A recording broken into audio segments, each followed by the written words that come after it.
The summer air in Dallas hung thick that June night in 1997, the kind of heat that clung to the skin and made the city hum after dark.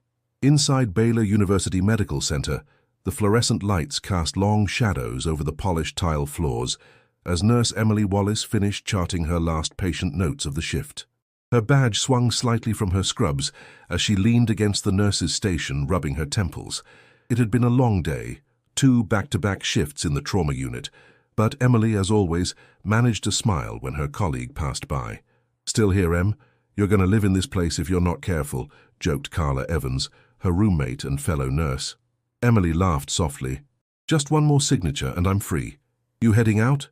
"Already clocked out. Don't forget we're meeting for lunch tomorrow, unless you vanish on me again." Emily smirked. "Not a chance. I'll see you tomorrow." She gathered her things, a small navy tote, a paperback novel, her keys, and glanced once more down the hallway. The hum of the air conditioner was the only reply. At 11:47 p.m., she walked through the glass doors, the automatic lights flickering as she crossed the empty parking lot toward her white Honda Civic. The security camera above the entrance caught her faint silhouette, ponytail swaying, before she disappeared into the humid Texas night. The next morning, Carla knocked on Emily's bedroom door, expecting the sound of her friend getting ready. Silence.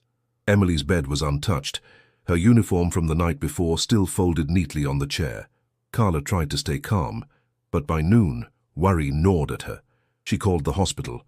No one had seen Emily since her shift ended. By evening, the police were notified.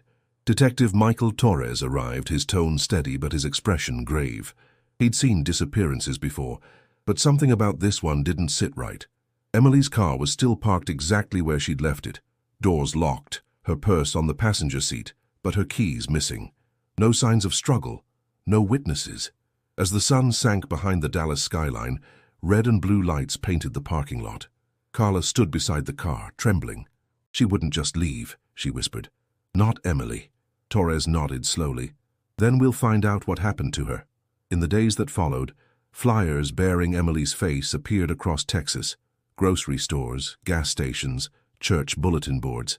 Her soft smile, framed by auburn hair, became a symbol of a question that no one could answer. Where did she go? Dallas was used to storms, but this one was different. It settled in people's hearts, quiet and heavy. Something had happened in those final moments after Emily left the hospital, and the truth waited, buried in the shadows of the Texas night. Before we begin uncovering the long, twisting road that led to the truth about Emily Wallace, make sure you're subscribed. What comes next is a story that haunted Texas for decades and changed it forever. The morning sun burned over Dallas, sharp and merciless, as the city woke to a headline that would soon dominate every conversation. Local nurse missing after night shift. For many, it was just another tragic story, but for those who knew Emily Wallace, it was impossible to believe she had simply vanished. Detective Michael Torres stood beside Emily's white Honda Civic, arms crossed, studying the details. The car sat untouched in the Baylor parking lot, the paint already gathering a fine layer of dust. Inside, her purse rested neatly on the passenger seat, her wallet and driver's license still there. Her phone, an old flip model, was found beneath the seat, battery drained. The only thing missing were her keys. Carla Evans approached from behind, her voice trembling. She wouldn't leave her phone. You know how she is, always on call for her patients. Torres nodded, jotting notes in his pad. "When was the last time you saw her?" "Right after our shift. She said she was heading straight home." "And no one saw her leave the lot?" Carla shook her head. "No one." By afternoon, the Dallas Police Department issued a missing persons bulletin. Volunteers from the hospital gathered to search nearby streets, parks, and trails. Helicopters circled above the Trinity River, their spotlights sweeping through the brush as hope began to fade with the daylight. Inside the station, Torres studied the preliminary report. There were no signs of forced entry into Emily's vehicle, no evidence of a struggle. Surveillance footage showed her walking toward her car at 11:47 p.m. Then, nothing. The next frame was empty. Could she have left with someone? A young officer asked. Torres didn't look up. If she did, it wasn't by choice. The next day brought the first real lead. A witness named Mark Jensen, a hospital maintenance worker, claimed he saw a white pickup idling near the parking lot exit around midnight. He couldn't describe the driver, only that the vehicle had a dented tailgate and loud muffler. Could have been anyone, Torres muttered, but he logged it anyway. In a case like this, even rumors mattered. That night, Carla sat in Emily's apartment, unable to sleep. The place was spotless, everything arranged with the same quiet precision Emily lived by. Her favorite mug, blue with tiny stars, sat by the sink, still damp from its last wash. Carla traced her fingers over a photo of the two of them taken during their nursing graduation. "Where are you, Em?" she whispered. By the 48th hour, the case was already shifting from confusion to fear. News trucks lined the hospital entrance, cameras flashing as reporters interviewed anyone willing to speak. The missing posters multiplied, Emily's face smiling from every light pole, gas pump and church board in Dallas. Torres watched the coverage from his office. The anchor's words echoed through the room. "Police are urging anyone with information to come forward." He turned off the TV and stared at the photo on his desk. 48 hours, he muttered. That's when the trail starts to fade. But something told him Emily Wallace's trail hadn't faded at all. It had been deliberately erased. By the end of the first week, Dallas was restless. The story of the missing nurse had spread far beyond the city, and what had started as a community search now felt like something darker. Flyers still clung to lampposts, but the rain had begun to fade Emily's picture, her smile slowly vanishing from sight. Detective Torres sat in the small interview room, eyes fixed on the file in front of him. Emily Wallace, age 27, born in Waco. Registered nurse, no criminal record, no debts, no signs of instability. "There's always something," he muttered. "People don't just disappear clean." When Emily's parents arrived from Waco, exhaustion etched deep into their faces, Torres felt the full weight of the case. Her mother clutched a worn Bible, her father a trembling cup of coffee that had long gone cold. "She was a good girl," Mrs. Wallace said softly, "always calling, always checking on us. She'd never run away." "I believe you," Torres replied. "We'll find her, but I need to know everything, friends, relationships, anyone she might have had problems with." Mr. Wallace hesitated. "She mentioned some tension at work, a doctor who gave her trouble, but she didn't like to complain." That night, Torres drove back to Baylor University Medical Center. The corridors buzzed with subdued energy. Staff whispering, nurses glancing nervously when he passed. When he approached the break room, Carla met him at the door. "You're looking for Dr. Langston," she said quietly. "They had an argument a week before she disappeared." "What kind of argument?" "She filed a complaint. He'd been making her uncomfortable. Comments, unwanted attention. HR brushed it off." Torres exhaled slowly. "And after that?" "Emily told me she was going to drop it. Said she didn't want to cause trouble, but she was scared, Detective. She wouldn't say it out loud, but I could see it in her eyes." Back at headquarters, Torres requested Langston's file. The man was well respected, chief of surgery, decades of spotless record, multiple commendations. But beneath the polished reputation, whispers began to surface. 2 nurses had transferred departments after professional disagreements. No one ever filed official reports. Torres wrote one line in his notes, "Too clean to be real." Meanwhile, the press found their angle. News anchors speculated about possible abduction, foul play, or even a secret double life. Carla turned off the television every time Emily's face appeared. "They don't know her," she told herself. "They don't know anything." The hospital administration released a statement expressing deep concern and full cooperation with the investigation. But Torres could feel the hesitation in their voices, the unease that came from knowing more than they were willing to say. Late that night, Torres walked through the hospital's empty parking structure, the same spot where Emily's car still sat under a dim light. The silence pressed around him, heavy and deliberate. Somewhere in that darkness, he knew, lay the first thread of truth. And whoever was hiding it was doing a damn good job. The 4th day after Emily Wallace disappeared brought a lead no one expected. A call came in to the Dallas police tip line. A man claimed he'd seen a young woman matching Emily's description near the Trinity River Trail just after midnight on the night she vanished. The caller, a local jogger named Raymond Ortiz, said she appeared frightened standing near the edge of the trail as a white pickup idled on the gravel path. Then, as he turned a corner, both were gone. Detective Torres met Ortiz that morning at the riverbank. The air was damp, heavy with the scent of algae and mud. The river moved lazily beneath the bridge, sunlight glinting off its surface like broken glass. Ortiz pointed to a patch of flattened grass near the trail's edge. "She was right there," he said, "wearing blue scrubs. I remember because I thought, what's a nurse doing out here this late?" Torres crouched, brushing the soil with his gloved hand. A faint impression of tire tracks cut across the dirt. They led toward the service road and vanished. By noon, search teams spread along the riverbank. Volunteers combed through the brush, calling her name. Carla arrived too, her eyes red, holding a bottle of water she never drank. She stood beside Torres as officers lifted a piece of mud-caked plastic from the ground. It was an ID badge. The name was smeared, but still legible. Emily Wallace, RN. Carla's hand flew to her mouth. "Oh my God," she whispered. "That's hers." Torres studied the badge. Its lanyard snapped cleanly at the edge. "This didn't just fall off," he said. "Someone ripped it." Back at the station, evidence technicians logged the item and began analyzing the dirt embedded in the plastic. Early results suggested it had been buried for several days before surfacing in the rain. Torres felt both relief and dread. Relief that they were closer, dread that closer didn't always mean hope. That night, he drove to the river again, alone this time.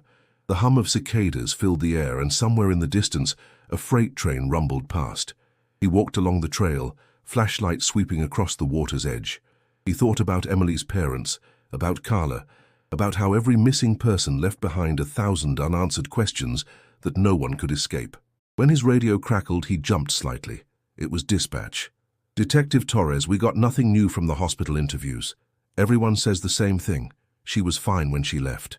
"Yeah," Torres said quietly. "Fine until she wasn't." He clicked off the radio and stood still, the wind stirring the tall grass. Something about the location felt deliberate, isolated but close enough to the city for someone to believe they could get away unseen. As the night deepened, the faint glow of downtown Dallas shimmered on the horizon. Torres stared at it, thinking of Emily's last steps, of the pickup that vanished into the dark and of the silence that followed. The trail had finally given them a clue. But beneath that muddy riverbank, Torres could feel it. Dallas was hiding something far deeper than anyone imagined. The discovery of Emily's badge near the Trinity River Trail sent shockwaves through Dallas. For the first time, the case felt tangible, real evidence, not just whispers and hope. But with that discovery came pressure. Reporters swarmed the precinct steps, demanding answers. Inside, Detective Torres faced the same question from every direction. Who did this? The following morning, a call from hospital administration gave him a new lead. A maintenance supervisor mentioned a janitor named Henry Cole who'd worked the late shift the night Emily disappeared. He had been written up weeks earlier for inappropriate remarks to female staff. It wasn't much, but Torres knew early suspects rarely came with perfect explanations.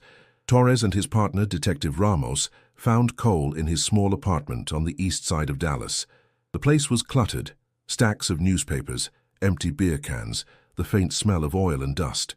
Cole opened the door wearing a wrinkled Baylor janitor's uniform, his eyes bloodshot but steady. "Mr. Cole," Torres said, showing his badge, "we need to ask you some questions about the night of June 12th. Cole hesitated. "This about that nurse? I already told the cops everything." "We're asking again," Ramos said. They sat at the small kitchen table. Cole fidgeted with a lighter, clicking it open and shut. "I saw her that night," he said finally. "She smiled at me on her way out." "That's all. Did you leave the hospital after your shift?" "Yeah, around midnight." "Drive a white pickup?" Cole's eyes narrowed. "No, I don't even own a car." Torres studied him. The man looked nervous, but not guilty. Still, procedure demanded follow-up. The detective searched his place, collecting his boots, work gloves, and uniform for testing. When they brought him in for formal questioning later that day, the tone shifted. A local reporter leaked the suspect's name, and by sunset, the story was everywhere. Hospital janitor questioned in nurse's disappearance. Angry calls flooded the station, demanding justice. Inside the interrogation room, Cole's hands shook. "I didn't touch that girl," he said. "You think I'd risk my job for something like that? She was nice to me." Torres leaned forward. "Then help yourself, Henry. Tell me who might have wanted to hurt her." Cole shook his head, voice cracking. "You're looking in the wrong place. Y'all don't want to know what goes on in that hospital after midnight." But he refused to elaborate. 2 days later, DNA results came back. No match. The dirt on his boots didn't match the soil from the river trail either. With no evidence and no confession, Cole was released. The public wasn't satisfied. To them, he looked guilty, and his release felt like a failure. Protesters gathered outside Baylor Medical Center, holding signs that read, "Justice for Emily." Torres stood in the parking lot watching the crowd chant under the harsh Texas sun. The sound was angry, desperate, echoing what he felt inside. For all the searching, all the noise, they were still nowhere closer to finding Emily Wallace, and Torres couldn't shake the feeling that someone inside that hospital was watching every move he made. By August of 1997, the air in Dallas grew heavy, thick with heat and unanswered questions. The posters of Emily Wallace, once bright and hopeful, now hung sun-bleached and forgotten. Each day that passed without progress felt like another small funeral, silent, invisible, but deeply felt. Detective Torres sat alone in his office, the case file spread open like a wound that refused to close. Coffee stains marked the corners. Notes scribbled in frustration filled the margins. Every lead had collapsed. Every trail had gone cold. The department had moved on to new cases, but Torres couldn't. He'd see her face every time he closed his eyes. Emily's photo from the file, that same soft smile now haunting him in dreams. His wife, Eleanor, noticed the change long before he admitted it. One evening she stood in the doorway as he sat at the kitchen table, flipping through evidence reports again. "You're not even here anymore, Mike," she said quietly. "She's gone. You can't bring her back." Torres looked up, eyes tired and hollow. "That's just it, Lena. I don't know that she is." She sighed, shaking her head. "You've been living in that case for months. It's killing you." He didn't argue because she was right. By fall, the Wallace family had stopped calling the department for updates. They'd stopped calling anyone. Emily's mother had started a small support group for missing women's families, meeting every Thursday night in a church basement in Waco. Carla sometimes joined, her voice trembling as she told the same story again and again, about the night Emily smiled, said goodbye, and vanished into the dark. For Torres, each of those stories felt like a confession from a city that refused to tell the truth. He'd drive the empty streets near Baylor Hospital at night, headlights cutting through the fog, searching for something he couldn't name. The city had moved on. News stations no longer covered the case. The press had turned their attention elsewhere. But every once in a while, a new rumor surfaced, a sighting here, a strange call there, and Torres would follow it, each one leading nowhere. In October, he sat across from Captain Reeves, who spoke the words Torres had been dreading. "We're closing it, Mike. We've done all we can." Torres clenched his jaw. "No, we haven't." Reeves exhaled. "It's been 5 months. We have no suspect, no body, no evidence. You're chasing ghosts. Then I'll keep chasing them." Reeves paused, his voice softer now. "Sometimes the hardest thing to do is let the dead rest." Torres said nothing. He gathered the files, tucked them under his arm, and left the office. Outside, the evening heat clung to the city like a fever. He drove without destination until he found himself parked beside the Trinity River, the same place where Emily's badge had been found.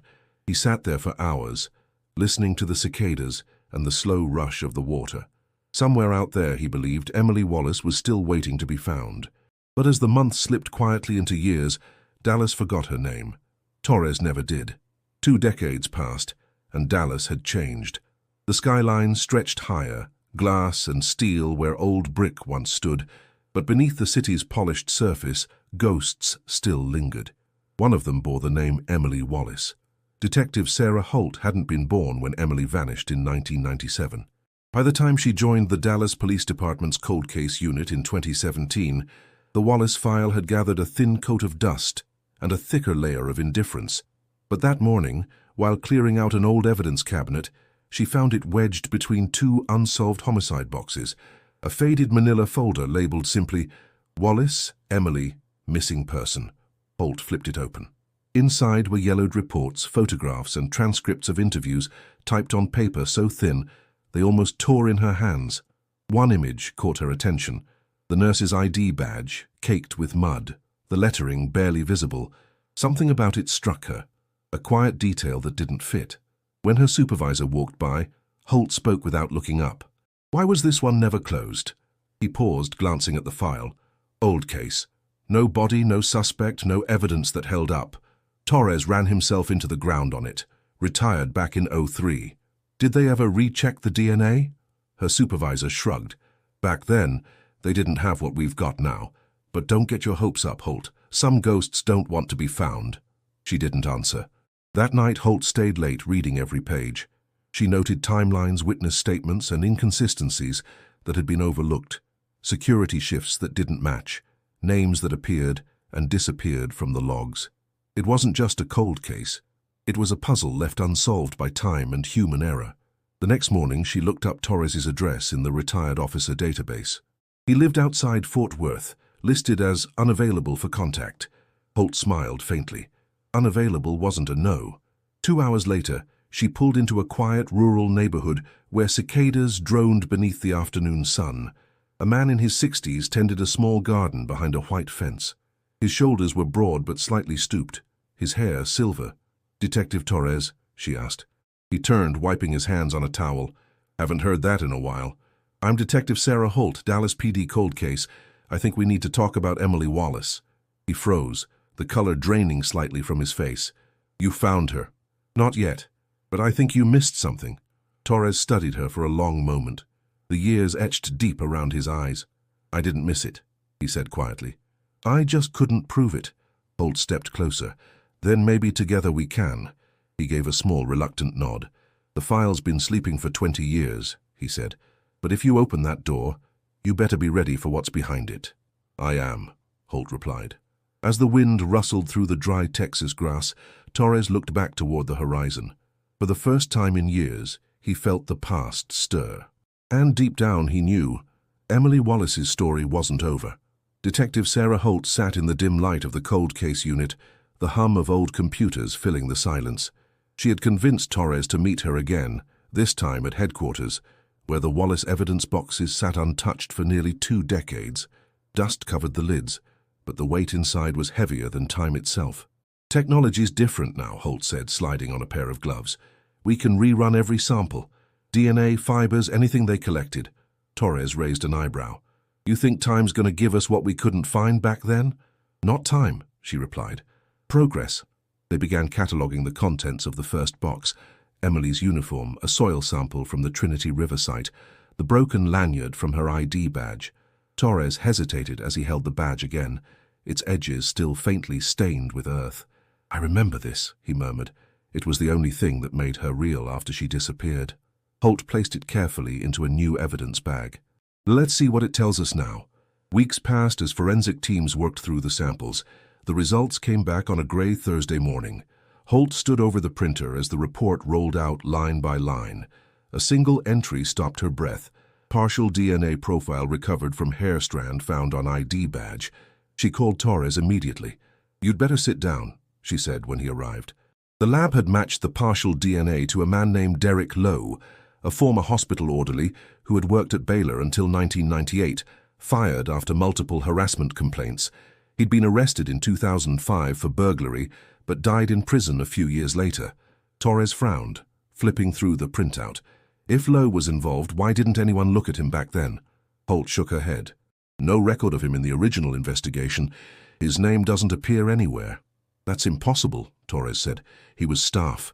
His personnel file should have been in the background checks. Unless someone made sure it wasn't." The room fell silent. The implication was clear. Someone with access had erased him. Holt spent the next few days cross-referencing Lowe's employment history with Baylor's internal records. Half the files were missing, the others labeled confidential.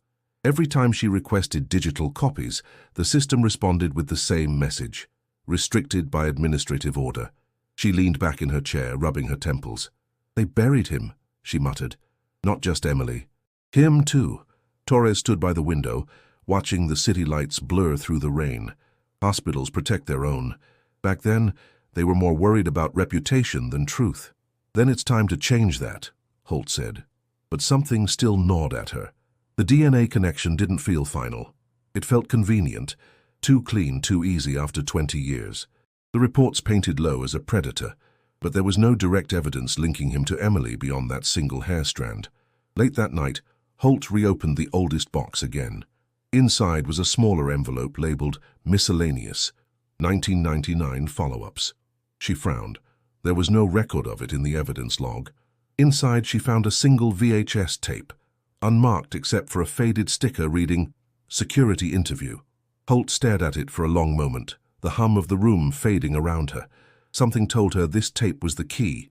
And it was about to change everything. The VHS tape was old, its label barely legible, but Detective Sarah Holt knew enough to sense importance. She brought it to the media room, a small windowless space in the cold case unit used for archiving evidence. The machine hummed to life with a faint, static buzz. Torres stood beside her, arms crossed, eyes fixed on the flickering screen. A timestamp appeared, February 4th, 1999. The footage showed a cramped interrogation room. A man sat at the table, middle-aged, heavy-set, wearing a Baylor Hospital security badge. His nameplate read, R. Garrison. He looked nervous, hands twitching as he spoke to a younger detective whose face stayed out of frame. Holt turned up the volume. "I shouldn't even be saying this," Garrison said, "but things weren't right at Baylor back then. Stuff went missing. People covered for each other. That nurse, Emily Wallace, she didn't just walk away." "Who are you saying covered it up?" the off-camera detective asked. Garrison shifted uncomfortably. "You're not hearing me. I didn't see it happen, but I heard things. There was someone high up, someone who made it all disappear. Said the girl was a liability, that she saw something she shouldn't have." Torres leaned closer to the monitor, his voice low. "Liability? What did she see?" The tape crackled, the sound warping. "I don't know," Garrison continued. "All I know is she had a fight with one of the doctors that week. The next night she was gone and the logs from that shift vanished too. Next thing I know, I'm told to keep my mouth shut. They said it wasn't my business." The screen flickered, the image breaking into static for several seconds before returning. The interviewer's voice came again, more pressing. "Who told you to stay quiet?" Garrison swallowed hard. "Dr. Langston, he said—" The tape cut off. The image went black. Holt stared at the blank screen, heart pounding. "That's it?" Torres nodded slowly. "That's all they recorded, or all they kept." They sat in silence, the hum of the VCR the only sound in the room. Holt finally spoke. "Why wasn't this in the case log?" Torres rubbed a hand over his face. "It wasn't part of my investigation. I never saw it. Someone boxed it and filed it under follow-ups to bury it." Holt ejected the tape carefully. "So Langston's name was mentioned 2 years after she disappeared, and nobody followed up. Or someone made sure they didn't. They both knew what that meant. Baylor's chief of surgery, Dr. Peter Langston, had been untouchable in the 90s, respected, connected, the kind of man people listened to without question." Holt looked at Torres. "We need to find out where he is now." Torres hesitated before answering. "Last I heard, he moved south, opened a private clinic outside Houston." Holt slid the tape back into its sleeve, her voice firm. "Then that's where we start." As they walked out of the media room, Torres stopped at the doorway, his eyes heavy with memory. "You realize," he said quietly, "if this is real, we're about to rip open something that was never meant to see the light." Holt didn't look back. "Good," she said. "It's about time someone did." The next morning, Holt and Torres drove to Baylor University Medical Center, the place where it had all begun. The hospital had changed. New wings, polished floors, and a corporate logo that gleamed with progress. But for Torres, it still smelled the same: antiseptic and silence. They met with the hospital's records director, a man named Alan Merritt, whose polite smile faltered when Holt mentioned the Wallace case. "That was a long time ago," Merritt said, adjusting his tie. "I'm not sure what else we can provide that hasn't already been turned over." "We're not asking," Holt replied evenly. "We're telling you. We have a recorded statement from a former employee suggesting that one of your doctors may have interfered with this investigation." Merritt froze. "That's a serious accusation." "So is covering up a disappearance," Torres said. Merritt's hand tightened around his pen. "You'll have to submit a formal request through legal channels." "Already done," Holt said, sliding a copy of the authorization across the desk. "Now, where are Dr. Peter Langston's records?" The man hesitated before standing. "Follow me." They walked through a narrow hallway to a locked archive room filled with metal cabinets. Merritt unlocked one drawer and retrieved a thin folder marked Langston, P. 1997-1998. Holt flipped through the pages, shift schedules, administrative memos, and letters of commendation. Nothing personal, nothing incriminating. "Where's the rest?" she asked. "That's everything in his official file." Torres frowned. "Official? What about internal complaints?" Merritt hesitated. "Those would have been handled by human resources, but the HR director from that era passed away years ago. Records were digitized, though some data was lost during the transition." Holt looked up sharply. Lost or deleted? He didn't answer. Back outside, Torres leaned against the railing, the Texas heat pressing down like a weight. They're hiding something. You can see it all over that man's face. Holt nodded. He's scared. Not of us. Of what we might find. That evening they met with a retired nurse, Evelyn Price, who had worked alongside Emily in 1997. Her hands trembled as she stirred her coffee. I remember her, Evelyn said softly. Sweet girl, smart, but she got too close to something she shouldn't have. Torres leaned forward. What do you mean? Evelyn's eyes flickered toward the window. Langston was powerful, everyone respected him or pretended to, but he wasn't the saint people said he was. There were rumors, quiet ones, about patients, records, and what he did after hours. Did Emily know? Holt asked. Evelyn hesitated. She found something in his files, something she wasn't supposed to see. I told her to let it go, but she said she couldn't. She said someone had to tell the truth. Torres exchanged a look with Holt. And the next week, she vanished. Evelyn nodded slowly. And after that, no one ever mentioned her again. It was like she'd never existed. Holt sat back, the gravity of Evelyn's words settling over her. Thank you, she said quietly. As they walked out into the fading light, Torres spoke first. You think Langston's our guy? Holt didn't hesitate. I think he's the key. And if the hospital won't talk, his past will. For the first time, they had a name tied to motive, and 20 years of silence began to crack. The next morning, Holt and Torres returned to Dallas, both haunted by Evelyn Price's words. If Emily Wallace had uncovered something inside Dr. Langston's files, then proof of it had to exist somewhere. The question was, where? For weeks, Holt filed subpoenas, searching for any trace of Baylor's archived data from 1997. Each request came back the same. Records unavailable. It was as if someone had scrubbed the entire system clean. But Torres, with his decades of street intuition, knew where to look when official routes went cold. There's one person who might still have something, he said one afternoon. Someone who doesn't trust institutions. He drove Holt to a small house on the outskirts of Oak Cliff. The yard was cluttered with rusted tools and stacks of boxes. An old man sat on the porch, smoking. Earl Jenkins, Torres said. He was the janitor during the hospital renovations in 2000, used to stash old paperwork instead of tossing it, claimed he didn't trust the higher-ups. Earl looked up as they approached. Torres? Thought you'd forgotten about me. Not a chance, Torres said. You still got those Baylor boxes? Earl smirked. You mean the ones they told me to burn? Yeah. Couldn't bring myself to do it. Inside his garage, piles of cardboard boxes filled the space, labeled in faded marker. Holt's pulse quickened when she saw one marked security tapes, 1997. Mind if we take a look? She asked. Earl shrugged. Be my guest. Been sitting there 20 years collecting dust. Holt and Torres carried the box to the table and began sorting through the tapes. Most were blank or water-damaged, but one stood out, a tape labeled June 12th Staff Elevator, South Wing. Torres's breath caught. That's the night she disappeared. They found an old VHS player among Earl's things and plugged it in. The tape rolled, its grainy footage flickering to life. The timestamp read 11:46 p.m. Emily Wallace appeared, walking down the corridor toward the staff elevator. She looked tired but calm, clutching her tote bag. The doors opened and a tall man in a white coat stepped inside with her. His face turned briefly toward the camera. Dr. Peter Langston. Holt leaned forward. Pause it. Torres froze the frame. Emily's expression was neutral, unaware, unafraid. Langston said something to her and she smiled politely. The doors closed. They waited for the next camera angle, one that should have shown them exiting on another floor, but the footage ended abruptly, replaced by static. That's it, Holt whispered. Torres stared at the screen. That's the last time anyone saw her alive. They sat in silence, the sound of static filling the air.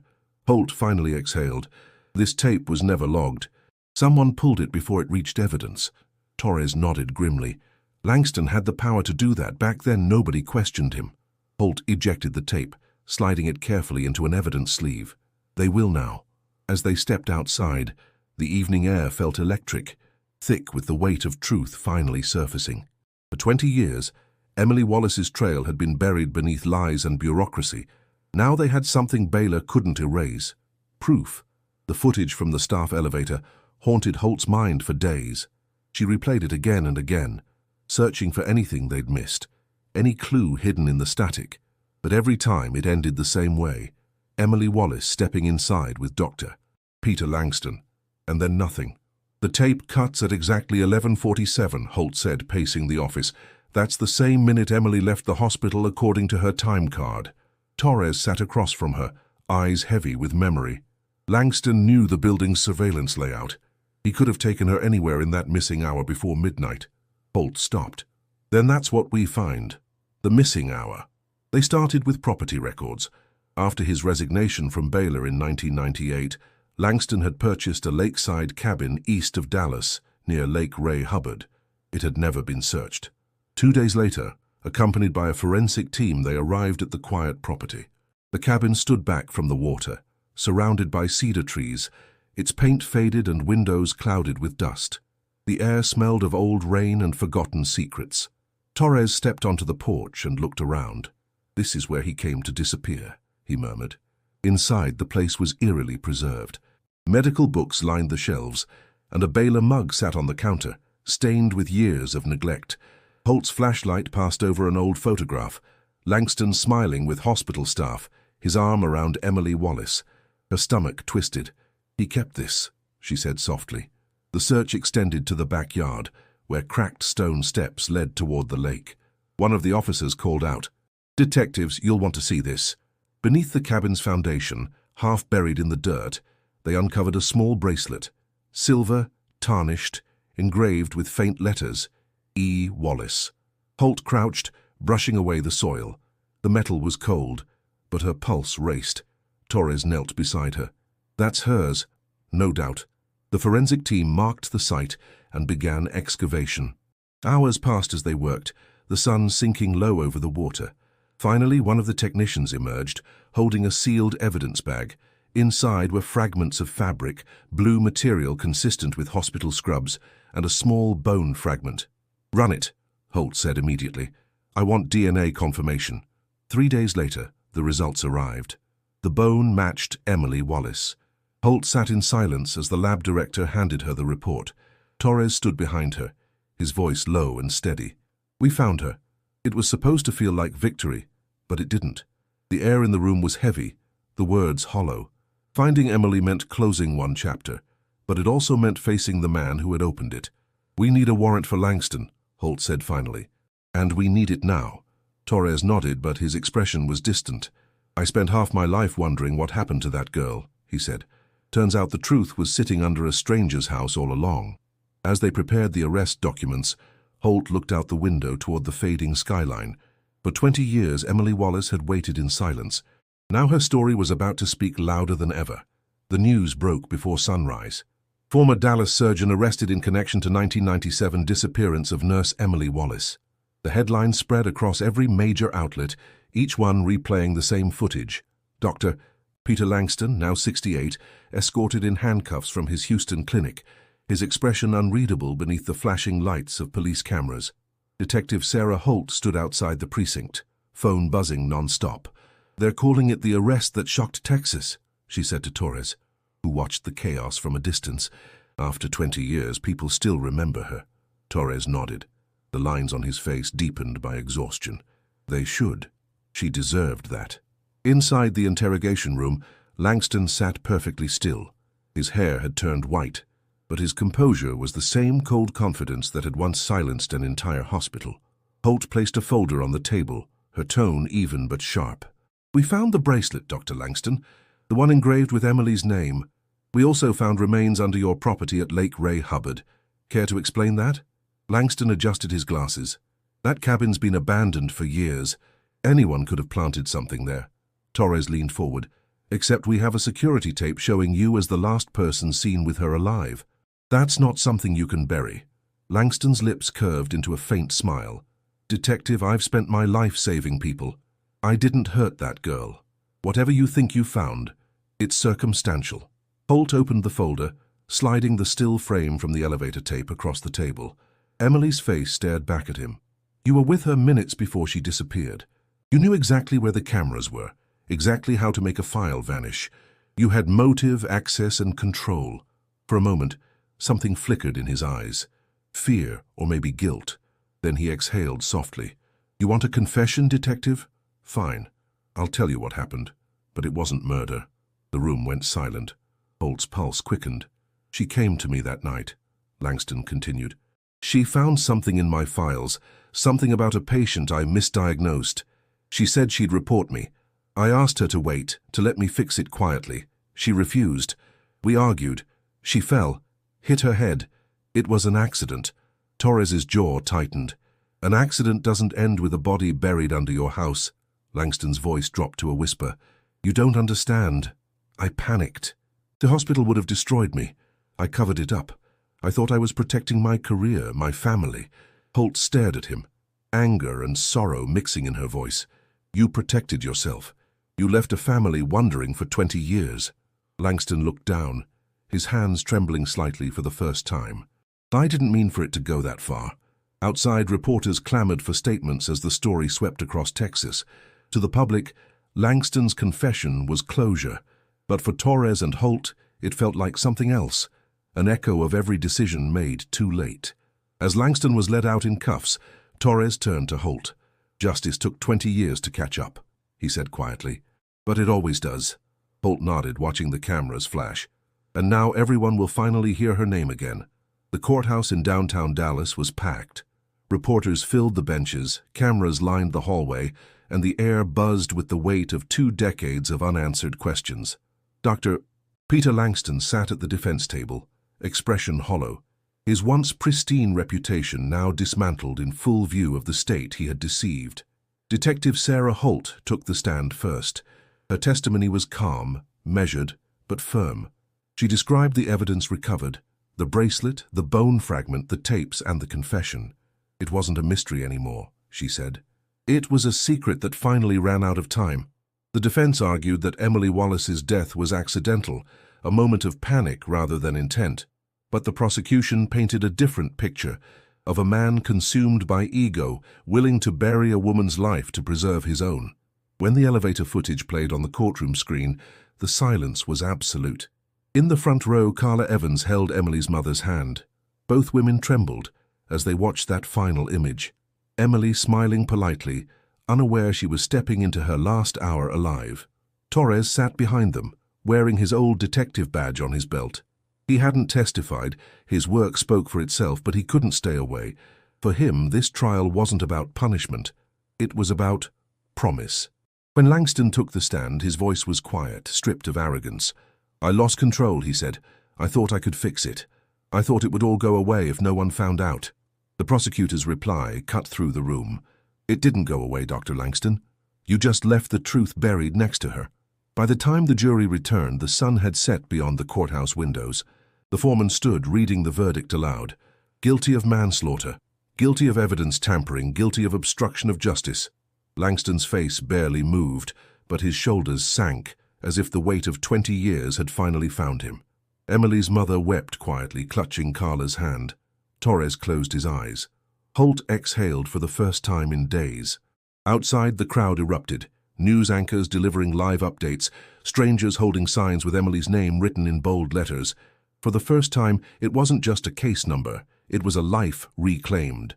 Later that evening, Holt found Torres standing by the memorial bench outside Baylor University Medical Center, the one dedicated to missing nurses, now bearing a new plaque, in memory of Emily Wallace, 1970-1997.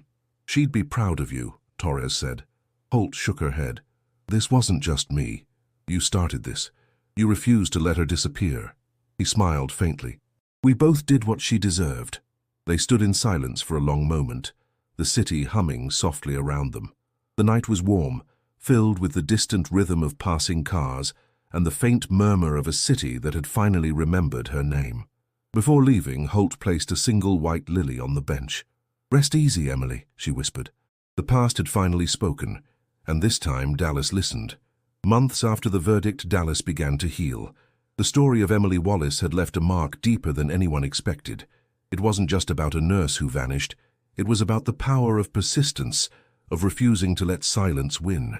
Detective Sarah Holt stood outside the newly opened Emily Wallace Foundation office in downtown Dallas. The sign gleamed against the morning light, simple but powerful. The foundation's mission was clear: to support families of missing persons and to push for reforms in how cold cases were handled across Texas. Carla Evans worked there now, managing outreach. When she spotted Holt walking up the steps, she smiled softly. "You made it."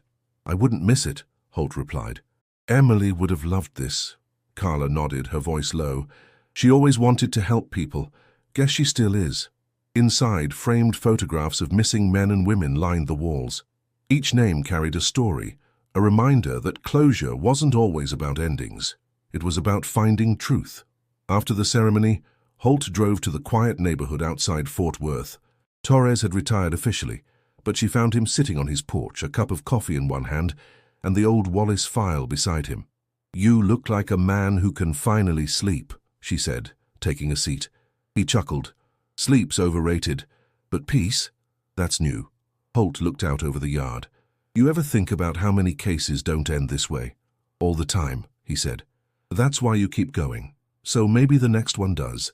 He handed her the file, its edges worn and creased. "You should have it. You finished what I started."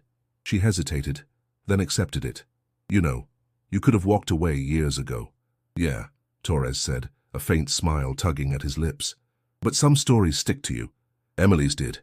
As the sun dipped low, the sky turned the same shade of burnt orange that had filled those early nights back in '97.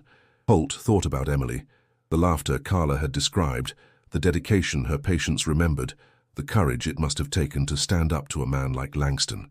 Her voice was quiet when she spoke. She changed everything without even knowing it. Torres nodded. "That's how most heroes do." Weeks later, the Foundation's first campaign launched statewide, shining a light on hundreds of unsolved cases across Texas. The slogan read, "Justice doesn't expire." Donations poured in. Families found hope again. On the anniversary of Emily's disappearance, Holt visited the memorial bench outside Baylor University Medical Center. Fresh flowers covered it, left by strangers who had only known her story from the news. Holt sat for a moment, listening to the soft hum of the city, the echoes of traffic and wind weaving through the hospital courtyard. "People remember you now," she whispered. "They always will." Before leaving, she placed the case file beneath the bench, its work complete. And as she walked away, the city lights shimmered against the dusk, a quiet testament to the truth that had finally surfaced after 20 long years. Emily Wallace was no longer just a mystery. She was a legacy.